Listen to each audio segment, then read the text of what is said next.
Toilet میں جا رہے ہیں تو بسم اللہ اللہم انی اعوذ بک من الخبث والخبائث، پروٹیکشن کی دعا.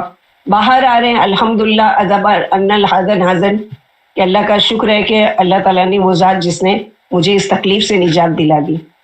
تو یہ ساری چیزیں کیا ہیں، ہم کو چھوٹی چھوٹی چیزیں یاد ہونا چاہیے کہ اگر ہم کو بائی ہارٹ ہوگی یہ دعا، کیونکہ ہم ایسے وقت میں کچھ مشکل کی خبر سے اب ہم بک ڈھونڈتے بیٹھیں گے کہ کہیں سے ہم کو کوئی بک ملے تو پھر ہم اس کو کھولیں اور پھر یاد کریں چھوٹی چھوٹی یہ دعائیں جو ہمارے لیے ہماری حفاظت کا ذریعہ ہے. اور اللہ کے نبی صلی اللہ علیہ وسلم کا ہر لمحہ اللہ کے ذکر کے ساتھ ہوتا تھا.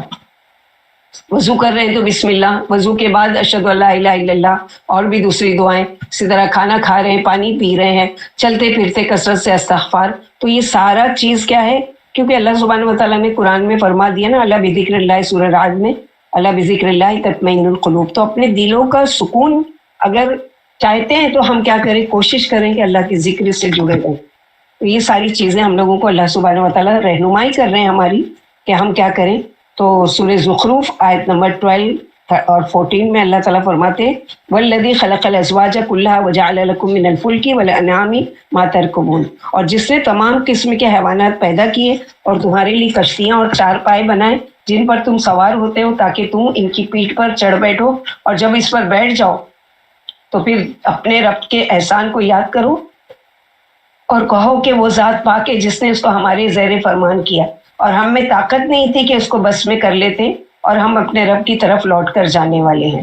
سفر کی دعا بھی سکھا دی اللہ سبحانہ و تعالیٰ نے. اور نبی صلی اللہ علیہ وسلم جب بھی سواری پر سوار ہوتے تھے، اب ہمارے لیے گھوڑے، اونٹ، خچر یہ سواری تو نہیں ہے، لیکن ہم گاڑی پر بیٹھتے ہیں، بس میں بیٹھتے ہیں، ٹرین میں بیٹھتے ہیں، ایروپلین میں بیٹھتے ہیں، رکشے میں بیٹھتے ہیں، بائک پر بیٹھتے ہیں، جہاں بھی بیٹھیں. چھوٹے چھوٹے بچوں کو بھی پڑھائیں، خود بھی پڑھیں کہ سب کی ہو سکتا ہے کہ ایک نے دعا پڑھی اس کی حفاظت ہو جائے اور جس نے نہیں پڑھی اس کی نہیں. تو بہتر یہ ہے کہ سب کو یاد ہو، گھر کے جتنے لوگ گاڑی میں بیٹھ رہے ہیں سب کو یاد ہو. نہیں یاد ہے تو کم از کم زور سے پڑھیں، ان کو پڑھوائیں یہ دعا کہ بسم اللہ مجریہا و مرساہا، اور وتقول سبحان الذی سخر لنا ھذا وما كنا له مقرنین وانا الی ربنا لمنقلبون. اسی طرح سب کو حکم ہے کہ کام کی ابتدا میں دعا کی جائے تاکہ اس میں خیر و برکت حاصل ہو اور اس کا انجام اچھا ہو. یعنی ہمیشہ کیا کریں کہ کوئی بھی کام کی شروعات کریں اس سے پہلے اللہ سے دعا کر لیں. تو اس میں اللہ سبحانہ و تعالیٰ سے دعا کرنے کا فائدہ کیا ہوگا کہ اس کام میں اللہ تعالیٰ خیر و برکت ڈال دیتے ہیں اور اس کا انجام بھی اچھا کر دیتے ہیں. جیسے نبی صلی اللہ علیہ وسلم کو ہجرت کے وقت حکم دیا گیا ہے کہ آپ کہیے وقل ربی ادخلنی مدخل صدق واخرجنی مخرج صدق واجعلنی من لدنک سلطانا نصیرا، اور کہیے اے میرے رب مجھے جہاں لے جا سچائی کے ساتھ لے جاؤ، اور جہاں سے بھی نکالیے سچائی کے ساتھ نکالیے، اور اپنے ہاتھ سے زور و قوت کا مددگار بنا دیجیے. یعنی میں اب بے سر و سامان اپنا ملک چھوڑ کر جا رہا ہوں، اللہ تعالیٰ جہاں بسانا اپنے شہر کو چھوڑ کر جا رہا ہوں، جہاں جا رہا ہوں وہاں پر میرے لیے کیا ہے بہترین ساتھی اور بہترین جگہ مجھے نصیب کرنا. اسی طرح نوح علیہ السلام نے اللہ تعالیٰ کے اس حکم کی تعمیل کی اور ساتھیوں سے فرمایا کہ تم سب دعا کرو ارکبوا فیہا بسم اللہ مجریہا و مرساہا ان ربی لغفور الرحیم، اور اس کشتی میں سوار ہو جاؤ اللہ ہی کے نام سے، اس کا چلنا اور ٹھہرنا ہے، بے شک میرا رب بخشنے والے اور مہربان ہے. تو اس سے کیا پتہ چلتا ہے، ایک چیز تو یہ ہے کہ اللہ تعالیٰ نے خود سکھایا اپنی پروٹیکشن کی دعائیں کہ مجھ سے مانگو اور میں تمہیں دوں گا، مجھ سے التجا کرو کہ ہماری حفاظت کرنا تو میں تمہاری حفاظت کروں گا. ایسا نہیں ہے کہ اللہ تعالیٰ مانگے بغیر نہیں کریں گے، نہیں کریں گے، لیکن ایک چیز ہوتی ہے کوئی چیز مانگ کر اور بھی زیادہ اس کی اہمیت بڑھ جاتی ہے. تو یہاں پر ایک چیز تو یہ سکھائی گئی، دوسری یہ ہے کہ پہلے ہی سے بسم اللہ کا یعنی وہ تھا. ایسا نہیں ہے کہ ابھی ہمارے اوپر قرآن نازل ہوا ہے تو ہم کو بسم اللہ سکھائی گئی، نہیں پہلے سے ہی تھا. اور کہاں پر بسم اللہ کا ذکر آتا ہے؟ کون سے نبی نے یہ دعا کی تھی یا لکھا تھا؟ سلیمان علیہ السلام نے اپنے خط سے پہلے بلقیس کو خط بھیجنے سے پہلے بسم اللہ الرحمن الرحیم لکھے تھے. سلیمان علیہ السلام نے بسم اللہ الرحمن الرحیم لکھ کر اور خط لکھ کر بھیجا تھا. تو اس سے کیا پتہ چلتا ہے کہ نوح علیہ السلام کے قوم سے، اور ہو سکتا ہے کہ آدم علیہ السلام کے پہلے سے ہی ہوگا انشاءاللہ کہ اللہ تعالیٰ نے ان کو سکھا کر بھیجا. الحمدللہ سکھایا، سلام سکھایا، تو ضرور ہے کہ اللہ تعالیٰ کے نام کو بھی سکھایا ہوگا. تو اس کشتی میں سوار ہو جاؤ اللہ ہی کے نام سے، اس کا چلنا اور ٹھہرنا ہے، بے شک میرا رب بخشنے والے مہربان ہے. یعنی اس کے چلنے کی ابتدا انتہا اللہ کے نام سے ہے، میرا رب بخشنے والے رحم کرنے والے، لیکن ساتھ ہی وہ سخت سزا دینے والے بھی ہیں، اس لیے اس کا عذاب مجرموں پر آ کر رہتا ہے، جیسے ان لوگوں پر آیا جنہوں نے اس کے ساتھ کفر کیا اور غیر اللہ کی عبادت کی۔ طوفان نوح کی کیفیت اور نوح علیہ السلام کے بیٹے کی غرقات ڈوب جانے کا جو ذکر آتا ہے سورہ ہود میں، وہی تجری بہم فی موجن کالجبال، اور وہ ان کو لے کر طوفان کی لہروں میں چلنے لگی، یعنی کشتی لہریں کیا تھی؟ گویا کے پہاڑ تھے، یعنی اتنے اونچے۔ اب ایک تصور کریں کہ اللہ سبحانہ و تعالیٰ کتنے، جیسے اللہ سبحانہ و تعالیٰ حافظ، حفاظت کرنے والے، یعنی کتنے زبردست حفاظت کریں کہ کشتی جو ہے بیچ میں سے چل رہی ہے اور دونوں طرف طوفان ایسا کہ جیسے پانی کی لہر ایسی جیسے کہ گویا پہاڑ۔ اس کی یہ وجہ تھی کہ اللہ تعالیٰ نے آسمان سے ایسی شدید بارش نازل فرمائی جو زمین پر اس سے پہلے کبھی نہیں ہوئی، نہ بعد میں کبھی ہوگی، یعنی آج تک ایسی بارش کے بارے میں سوچا بھی نہیں گیا۔ تھوڑا سا ہم لوگوں کو سیلاب آتا ہے، طوفان آتا ہے، سونامی آتی ہے تو ہم گھبرا جاتے ہیں، لیکن ایسا طوفان جو نوح علیہ السلام کے زمانے میں آیا، ایسا طوفان کبھی بھی نہیں آیا اور نہ بعد میں کبھی آئے گا۔ تو یہاں پر یہ چیز بتایا جاتا ہے، اور کس کے لیے اللہ سبحانہ و تعالیٰ نے اس طرح کا کرم کیا تھا کہ پانی کو ٹھہرا دیا۔ یہاں پر دیکھو پہاڑ کے جیسا لہریں ہیں، اس کے بیچ میں سے کشتی جا رہی ہے، اور کہاں پر اس طرح کا؟ باجی موسیٰ علیہ السلام کے ٹائم پہ پورے دونوں پانی جو ہے بیچ میں سے، سمندر کے بیچ میں سے جو ہے وہ راستہ بن گیا تھا، اور پورا سمندر کے سائڈ میں پورا پانی ٹھہرا ہوا تھا نا، جب تک کہ موسیٰ علیہ السلام کی قوم نے سمندر پار نہیں کر لی تھی تب تک کہ دیوار کی طرح کھڑی کر دی اللہ تعالیٰ نے، بیچ سے آرام سے نکل گئے موسیٰ علیہ السلام اور بنی اسرائیل، اور اس کے بعد وہی جو دیوار تھی پانی کی، اللہ تعالیٰ نے حکم دیا فرعون کے بیچ میں پہنچنے پر کہ مل جاؤ، اور وہ پانی کی دیواریں مل گئی اور وہ اس میں غرق ہو گیا۔ تو اللہ سبحانہ و تعالیٰ کی اتنی بڑی بڑی قدرت کی نشانیاں ہم کو قرآن میں ملتی ہیں کہ پھر بھی ہماری یہ جرت کہ ہم اللہ تعالیٰ کی نافرمانی کرتے اور اللہ تعالیٰ کی ناراضگی کے کام کرتے ہیں۔ یعنی وہ زبردست قوت والے رب کسی بھی ہماری کوئی ایسی ناراضگی کے کام پر کبھی بھی پکڑ بھی کر سکتے ہیں۔ اگر وہ حفاظت کرنے والے ہیں، ضرور وہ حفاظت کرنے والے ہیں، وہ رحم کرنے والے ہیں، وہ بندوں کو معاف کرنے والے ہیں، لیکن بندہ سرکشی پر سرکشی کرتا جائے اور اللہ کی طرف پلٹے بھی نہیں، توبہ بھی نہیں کرے، تو پھر کیا اس کو سزا نہیں ملنی چاہیے؟ یعنی اس کو ایسے ہی ڈھیل دینا چاہیے۔ ایسے اگر ڈھیل دی جاتی تو کیا ہوتا کہ بعد کے لوگ بھی ایسے سرکش ہوتے، ان سب کو غرق ہونے کے بعد بھی آج بھی شرک موجود ہے۔ تو یہ ساری چیزیں کہ اللہ سبحانہ و تعالیٰ عبرت کے لیے، اس کی وجہ یہ تھی کہ اللہ تعالیٰ نے آسمان سے شدید بارش نازل فرمائی جو زمین پر اس سے پہلے کبھی نہیں ہوئی تھی، جیسے کہ سورہ قمر آیت نمبر 10 to 14، فدعا ربہ انی مغلوب فانتصر ففتحنا ابواب السماء بماء منہمر۔ تو نوح علیہ السلام نے اپنے رب سے دعا کی، اے میرے رب، میں ان کے مقابلے میں کمزور ہوں اور آپ ان سے بدلہ لے لیں۔ پس ہم نے زور کی میں سے آسمان کے دہانے کھول دیے اور زمین میں چشمے جاری کر دیے، تو پانی ایک کام کے لیے جو مقدر ہو چکا تھا جمع ہو گیا، اور ہم نے نوح علیہ السلام کو ایک کشتی پر جو تختوں اور میخوں سے تیار کی گئی تھی سوار کر لیا۔ وہ ہماری آنکھوں کے سامنے چلتی تھی۔ یہ سب کچھ اس شخص کے انتقام کے لیے کیا گیا جس کو کافر مانتے نہیں تھے، یعنی جو نوح علیہ السلام کی تکذیب کرتے تھے، ہم نے ان کو سزا دینے کے لیے ہی کیا۔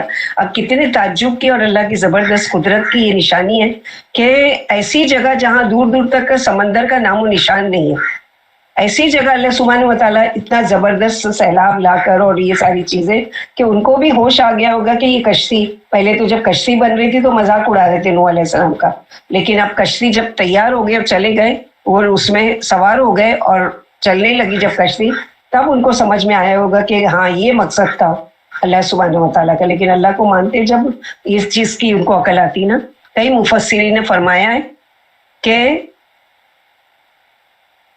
پانی بلند ترین پہاڑ سے بھی 15 ہاتھ بلند تھا، یعنی بڑا سے بڑا پہاڑ اس سے بھی زیادہ بلند۔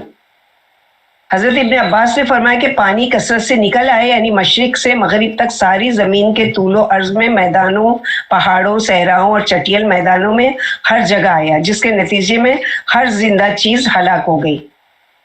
اور پھر نوح علیہ السلام نے پکارا سورہ ہود میں جیسے آتا ہے وَنَادَى نُوحٌ ابْنَهُ وَكَانَ فِي مَعْزِلٍ يَا بُنَيَّ ارْكَب مَّعَنَا وَلَا تَكُن مَّعَ الْكَافِرِينَ۔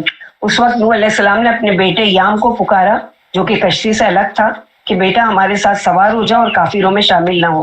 اس نے کہا میں ابھی پہاڑ سے جا لگوں گا، وہ مجھے پہاڑ پانی سے بچائے نہیں، آپ تو طوفان کے بیچ میں چل رہے ہیں، میں تو اس پہاڑ پر چڑھ جاؤں گا کہ وہاں تک پانی پہنچ ہی نہیں پائے گا اور میں بچ جاؤں گا۔ انہوں نے کہا نوح علیہ السلام نے آج اللہ کے عذاب سے کوئی چیز بچانے والی نہیں اور نہ کوئی بچ سکتا ہے مگر جس پر اللہ رحم کرے۔ اتنے میں دونوں کے درمیان ایک لہر حائل ہوئی اور وہ ڈوب گیا۔ یعنی بات چیت کر رہے تھے اور نوح علیہ السلام کی آنکھوں کے سامنے آپ کا بیٹا غرق ہو گیا۔ یہ نوح علیہ السلام کے بیٹا یام تھا جو سام، خام اور یافس کا بھائی تھا۔ 4 بیٹے، سام، خام، یافس اور یام۔ بعض علماء نے اس کا نام کنان بھی بتایا۔ وہ کافر اور فاسق تھا، اس نے اپنے والد کا سچا دین قبول نہیں کیا، اس لیے ہلاک ہونے والوں کے ساتھ ہلاک ہو گیا، جبکہ آپ کا دین و مذہب قبول کرنے والے نجات پا گئے، حالانکہ وہ ان سے نسبی تعلق نہیں رکھتے تھے۔ یعنی وہ جو قوم کے لوگ تھے نسب کے ساتھ تو تعلق نہیں تھا، گھر والے تھے، 4 بہویں تھی، 3 بیٹے تھے، 1 بیوی تھی، اس کے علاوہ جتنے بھی لوگ تھے سب ایمان والے تھے۔ نسبی تعلق تو نہیں تھا لیکن ایک ایمان والے جو ایک نبی کا ہوتا ہے، ایک قوم کے ساتھ خیر خواہی ہوتی ہے، تو اس تعلق سے اللہ سبحانہ و تعالیٰ نے اور ان کے ایمان لانے کی وجہ سے اللہ تعالیٰ نے ان کو بچا لیا۔ اس سے کیا ایک چیز ہم لوگوں کو سبق ملتا ہے کہ کسی کے ماں باپ کا نیکوکار ہونا اولاد کو کام نہیں آئے گا، کیونکہ انما الاعمال بالنیات، جو جس نیت پر عمل کرتا ہے اللہ تعالیٰ اس کو ویسا اجر دیں گے۔ ہاں ماں باپ نیکوکار ہیں، ان کے حق میں دعا کریں گے، قبول تو ضرور ہوگی، اور ماں باپ دعا بھی کرتے رہتے ہیں اللہ تعالیٰ میں ہماری اولادوں کو اس کی اصلاح فرمائے، اللہ تعالیٰ ان کو ہدایت دے، اللہ تعالیٰ وہ کرے۔ لیکن اللہ سبحانہ و تعالیٰ یعنی ایسا نہیں ہے کہ جس کے ماں باپ نیک ہیں اور بچے سرکش ہیں اور نافرمان ہیں اور اللہ تعالیٰ کے نافرمانی کرتے ہیں، فرائض کو انجام نہیں دیتے، وہ نہیں دیتے، وہ اس کی وجہ سے نیکوکار ماں باپ کی وجہ سے بخش دیے جائیں گے، ایسا نہیں ہے۔ ہاں ان کے حق میں دعا ضرور قبول ہو سکتی ہے، لیکن یہاں پر کیوں نہیں قبول ہوئی نوح علیہ السلام کی دعا اپنے بیٹے کے حق میں؟ اس لیے کہ پہلے سے ہی یہ فیصلہ کر دیا گیا تھا اور کہہ دیا گیا تھا کہ اب کسی کے لیے بھی دعا نہیں کرنا سیلاب اور طوفان کو دیکھ کر، کیونکہ اب فیصلہ ہو چکا ہے اللہ تعالیٰ کا۔ اور طوفان جب ختم ہو گیا، جیسے کہ سورہ ہود میں اللہ تعالیٰ نے فرمایا جب ساری قوم غرق ہو گئی، سورہ 44 آیت میں وَقِيلَ يَا أَرْضُ ابْلَعِي مَاءَكِ وَيَا سَمَاءُ أَقْلِعِي وَغِيضَ الْمَاءُ وَقُضِيَ الْأَمْرُ وَاسْتَوَتْ عَلَى الْجُودِ وَقِيلَ بُعْدًا لِلْقَوْمِ الظَّالِمِينَ۔ اور حکم دیا گیا کہ اے زمین اپنا پانی نگل جا اور اے آسمان تھم جا۔ تو پانی خشک ہو گیا اور اس کام تمام کر دیا گیا، اور کشتی کوہ جودی پر جا کر ٹھہری، اور کہہ دیا گیا کہ بے انصاف لوگوں پر لعنت ہے۔ یعنی اللہ تعالیٰ نے تباہ و برباد بھی کر دیا۔ جس رب نے حکم دیا تھا اتنے زبردست طوفان کا، اسی رب نے جب اس پانی کو حکم دیا تو وہ پانی کیا ہے، بالکل زمین نے پورا پانی سوکھ لیا، وہ اندر چلا گیا اور آسمان سے پانی تھم گیا اور سب امن و امان ہو گیا کشتی۔ اور کشتی جو جا کر ٹھہری، ظاہر ہے کہ جب ہچکولے کھاتی ہوگی تو اونچی بھی جاتی ہوگی، نیچی بھی جاتی ہوگی، اور جا کر جب ٹھہری پہاڑ کی چوٹی پر جس کا نام جوتی تھا، تو اللہ تعالیٰ نے حکم دیا اور وہ وہیں ٹھہری رہی۔ یعنی جب زمین پر کوئی ایسا انسان باقی نہ رہا جو اللہ کے سوا کسی کی عبادت کرتا ہو، تو اللہ تعالیٰ نے زمین کو حکم دیا کہ اپنا پانی نگل لے، اور آسمان کو حکم دیا کہ بارش برسانا بند کر دے۔ چنانچہ پانی اترنے لگا اور مجرموں کو وہ سزا مل گئی جس کا اللہ نے فیصلہ کر رکھا۔ عملیوں